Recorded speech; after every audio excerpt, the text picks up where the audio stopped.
Allez, on révise nos différentes sortes de problèmes. Quand je cherche combien ça fait en tout, je fais une addition. Quand je cherche une partie d'une collection, je fais une soustraction.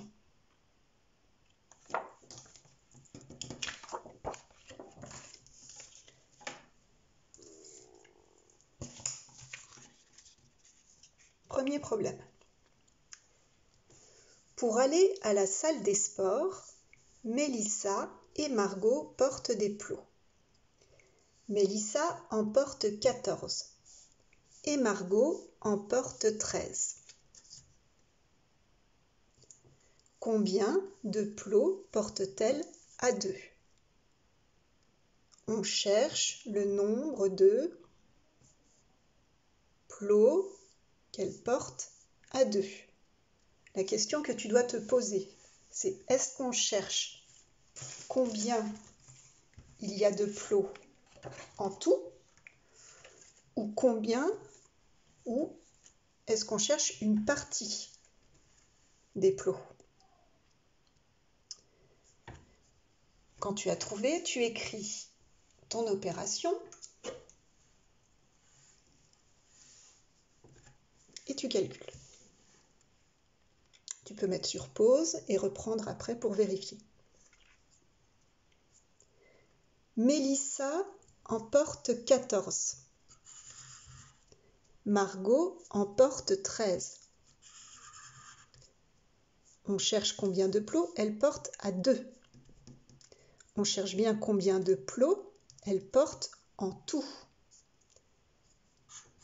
Et quand on cherche combien ça fait en tout, on fait une addition. Les 14 plots de Mélissa plus les 13 plots de Margot, je calcule combien ça fait en tout. 14 plus 13 est égal à 27. À 2, elle porte 27 plots. Problème suivant. Dans la caisse de matériel, la maîtresse a pris 21 petits cerceaux. Elle les donne à Louis qui en avait déjà 8. Donc imagine la maîtresse qui prend 21 petits cerceaux et qui les donne à Louis qui en a déjà 8. Il faut bien que tu imagines Louis et la maîtresse qui lui donne 21 petits cerceaux. La question. Combien Louis a-t-il de cerceaux maintenant? On cherche le nombre de cerceaux que Louis a maintenant. Tu peux faire un schéma si tu veux. On cherche le nombre de cerceaux de Louis. Quand il y a un personnage dans un problème, on peut dessiner rapidement un petit bonhomme. C'est Louis. Qu'est-ce qu'on sait? On relit. Dans la caisse de matériel, la maîtresse a pris 21 petits cerceaux. Elle les donne à Louis. Ah, Louis, on lui donne les petits cerceaux. La maîtresse lui donne 21. Louis, qui en avait déjà 8. Louis a 8 cerceaux. On cherche le nombre de cerceaux que Louis a. Est-ce qu'on cherche combien il a en tout ou est-ce qu'on cherche une partie?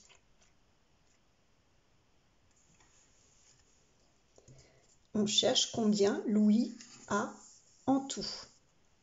C'est 8 petits cerceaux.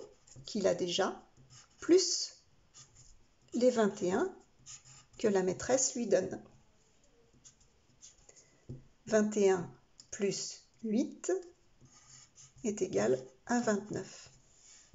Maintenant, Louis a 29 cerceaux.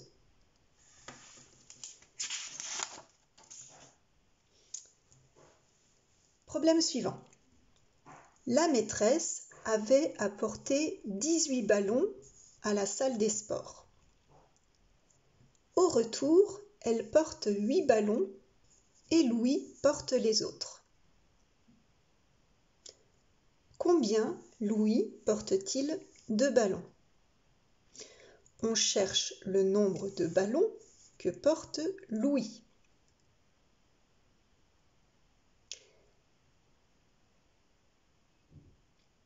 Est-ce qu'on cherche combien de ballons il porte en tout? Ou est-ce qu'on cherche une partie d'une collection? On relit. La maîtresse avait apporté 18 ballons. Je peux dessiner les 18 ballons.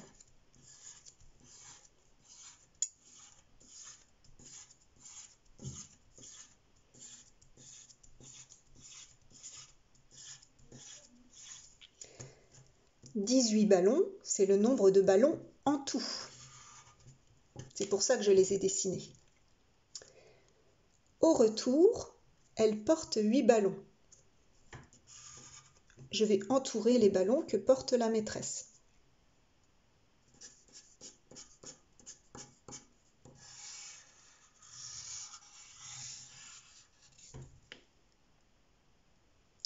Louis porte les autres.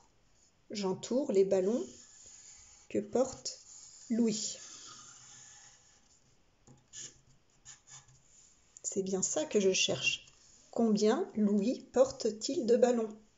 Je cherche une partie. Et quand je cherche une partie, je fais une soustraction. J'écris le nombre de ballons en tout, moins les ballons que la maîtresse porte, et je calcule combien Louis a de ballons. 18 moins 8 est égal à 10. Louis porte 10 ballons.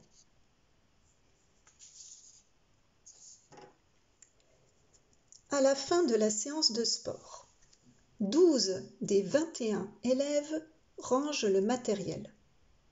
Les autres vont boire de l'eau. Combien d'élèves vont boire de l'eau? Je cherche le nombre d'élèves qui va boire de l'eau. Je relis. Est-ce que je cherche combien d'élèves il y a en tout ou est-ce que je cherche une partie? Je relis. À la fin de la séance de sport, 12 des 21 élèves. Il y a deux nombres là. 12 des 21 élèves.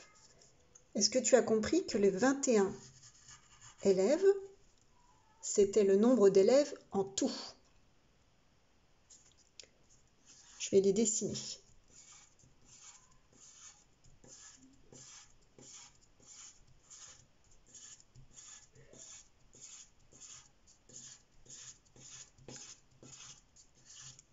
J'ai dessiné les 21 élèves. 12 des 21 élèves rangent le matériel. Je vais entourer les 12 élèves qui rangent le matériel.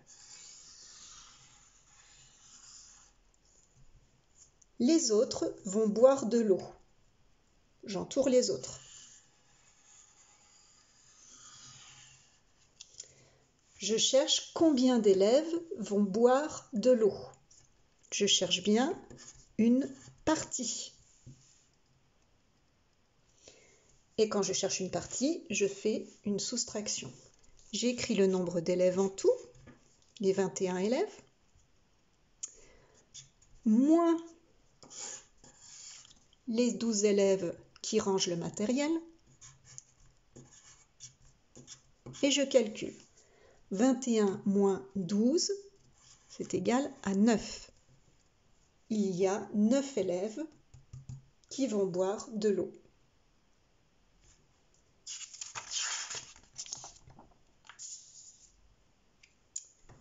Dernier problème. Il y a 12 filles dans une classe de 25 élèves. Combien y a-t-il de garçons? On cherche le nombre de garçons. Est-ce qu'on cherche combien ça fait de garçons en tout ou est-ce qu'on cherche une partie? On relit. Il y a 12 filles dans une classe de 25 élèves. 12 filles dans une classe de 25 élèves. Ça, c'est une partie. En tout, il y a 25 élèves. Je dessine mes 25 élèves.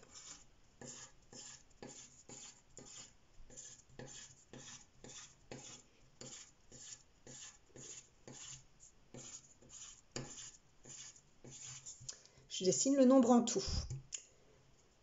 Il y a 12 filles.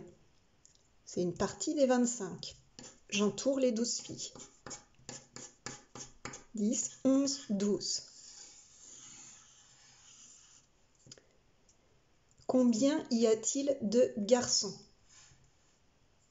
Où sont les garçons? Les garçons, ils sont là. Si les élèves ne sont pas des filles, alors ce sont des garçons. Les filles, les garçons. Je cherche bien le nombre de garçons. Je cherche une partie. Donc je fais une soustraction. J'écris le nombre d'élèves en tout. Moins les 12 filles. Et je calcule combien il reste de garçons. 25 moins 12 égale 13. Il y a 13 garçons.